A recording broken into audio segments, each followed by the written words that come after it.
はい、ヤギ座の皆さんこんばんは。アストロカウンセラーのターラです。いつも動画のご視聴本当にありがとうございます。今回は4月前半の星の動きとタロットリーディングから今のエネルギー解説をさせていただきます。何か皆さんのね、やりたいことがスムーズにいくようにヒントになればいいなと思います。よろしくお願いします。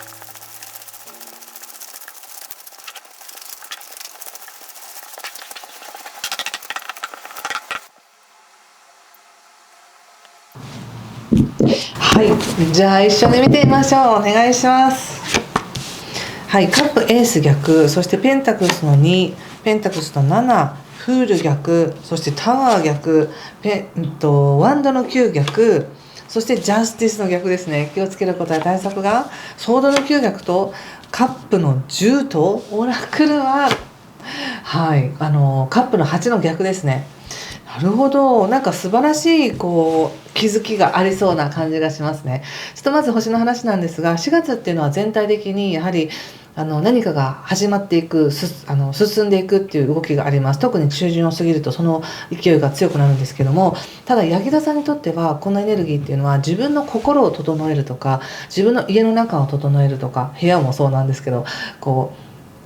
自分の居場所を本当に自分が心地いい場所にしていくための動きや気づきがあるんじゃないかなって思います。そして3月31日からですね、金星という社交性とか豊かさとかお金とか友情とかそういったものを表す金星が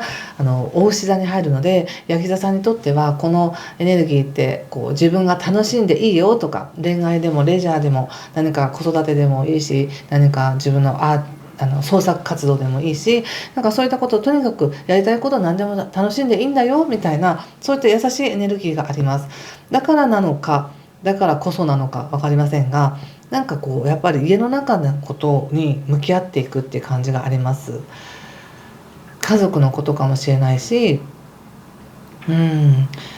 でこれいいことなんですよ、とても。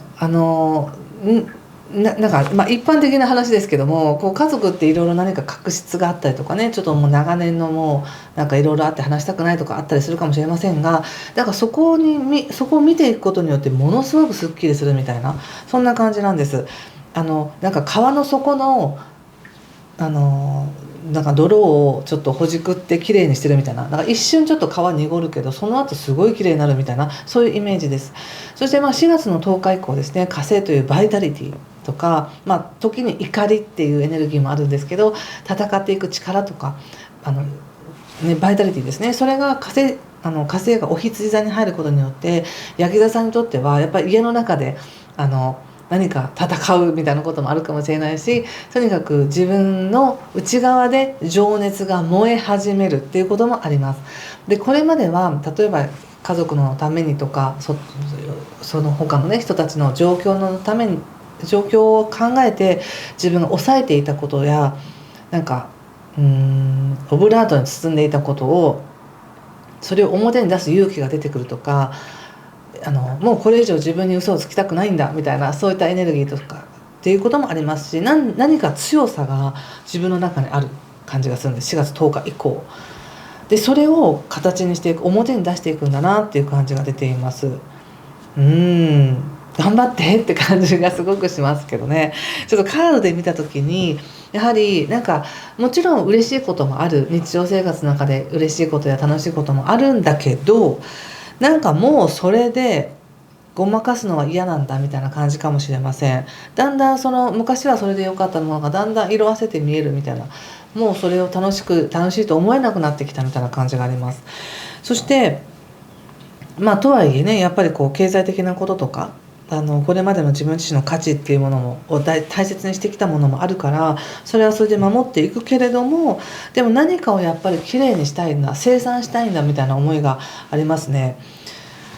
やっぱり今ここでフールの逆っていうのが出てるので、もう一回ちょっとゼロに戻しましょうとか、ちょっと一回なんかシンプルにしましょうみたいな感じです。なんか何かをこれをしなくちゃいけないからこれをする、でまたそれをするためにはこうしなくちゃいけないみたいな、どんどん積み上がってきてしまったものをそれ一旦平らに戻しましょうみたいな、もう損得関係なしにちょっと一旦ゼロベースに戻しましょうみたいな動きがあり、でそうすることってなんか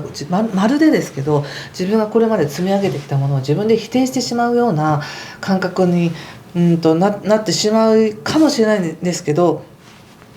そんなことはないよっていうふうに言われてるんですね。だから、いわゆる意識のなんかよく言われるアハ体験っていうんですかね、ああみたいな、そういう体験をするためにはこれまで築き上げてきた既成概念固定概念一旦ちょっと崩しましょうみたいなのがあって、そういう気づきがあるんだろうなと思うんです。だからこそすごくこの4月前半って意識改革ができたり、大切な何かベースが整うよっていうことなんですね。でそれをおそらくですけど4月の前半というのはそういうきっかけがある。そしてそれをどのようにこう収めていくのかとか、自分で納得いく形にしていくのかっていうにはもう少しこうゆっくりと準備していくよみたいな感じがあります。答えがいきなりバーンとくるわけではないということです。調整しながら、ここでもユニティ統合しながらいくよとか、ここでもジャスティスということでバランス取りながらやっていくよっていうふうに出てるので、何かこう過去の出来事やこれまでの自分とここからの自分っていうものがなんかちょっと今はね少し揺れながら、でもなんかもう気づいてしまいましたみたいな感じでちょっとゼロに戻しましょうっていうのがあります。なのでとても対策として言われてるのが分かりやすいカードで、もうこれからどうなっちゃうのみたいな、そういうこう自分が作り出す不安の中に身を置くならば、それはそれで不安は生まれるし、自分で自分を責めやすくなるんですけど、でもこれは自分が作ってるものなんだって気がついた途端に、もう全てが成功というか全てが満たされているっていう感覚にもなる、何も失っていないということにも気づくみたいな感じがあるんですね。なのでとってもなんか精神的な本当に飛躍があるなって感じ。そしてオラクルとして言われているのがやっぱカップの8の逆で、これは本当に大事なものに向かって意識が目覚め始めるみたいな、そんな感じなんです。今までのものはもうくすんで見える、本当に自分が求めるものを求めていくよっていう、そういう旅路が始まるよみたいな、そんな感じのメッセージなんです。どうでしょう。何か感じるものがありましたでしょうか。ヒントがあったよという方はぜひいいねボタンやチャンネル登録なんかでコメントでもね教えていただけると嬉しいんですけれども、ちょっとお仕事のことを見てみますね。はい、仕事見てみましょう。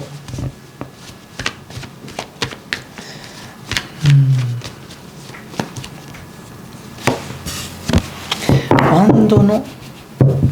ナイト、ペンタクスの6、ジャッジメントということで、仕事はやろうと思えばできるっていう感じですね。これまで通りやろうと思えばできます。エネルギーをどこに注ぐのかなって感じがしますね。お仕事でもなんかこうやっぱペンタクスの6のカードが出ているので、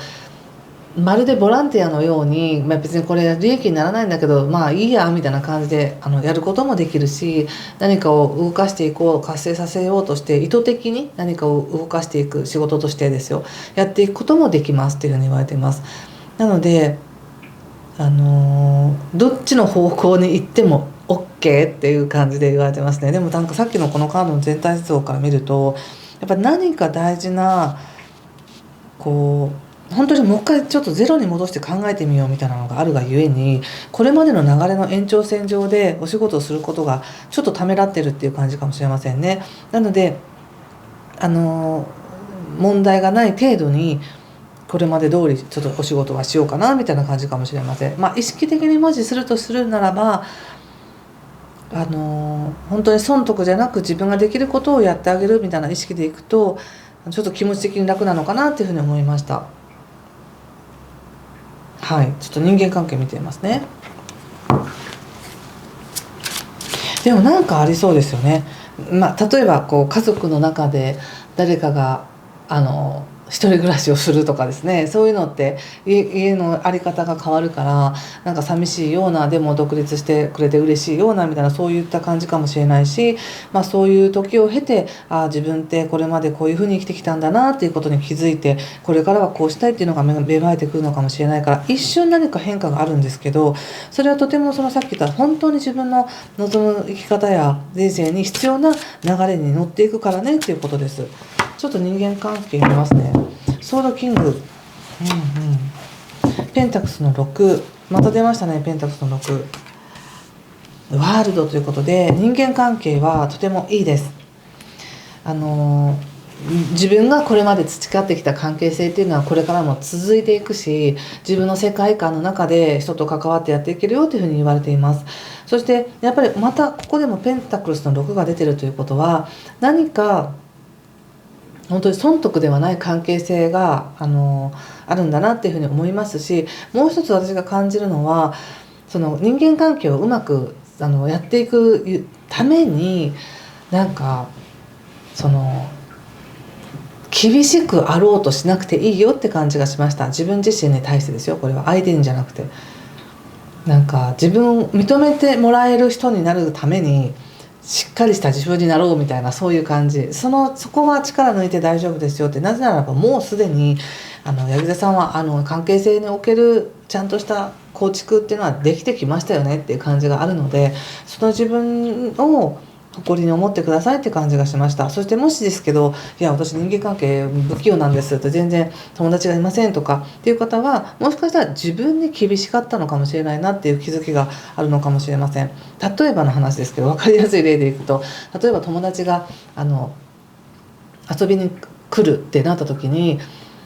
いや家が散らかってるからちょっと家には来られたら困るみたいになって、いやちょっとその日無理なんだよねみたいな感じで自分で距離を置いてしまうみたいな。いやでも別に汚かろうが何だろうがこれが私ですっていう風に自分の世界観っていうものを自分でちゃんと認めておくことによって、こう人とも柔らかくつながっていけるよって感じがしたので、いいとか悪いとかどういう関係がいいとか悪いとかも言えないし、柳田さんは自分の世界観をちゃんと持っていればそれでいいよっていうことかなと思いました。また人間関係に関してはね、ちょっと4月っていろいろ動く時だと思うので、また別動画でちゃんと見てみたいと思います。はい、ということで最後にもう一枚オラクルカード引いてみますね。柳田さんの4月前半ははい、いかがでしょう。このカードいいですね。キンシップということで、何か仲間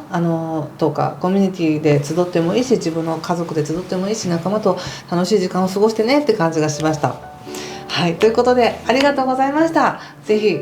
豊かな時間をお過ごしください。失礼します。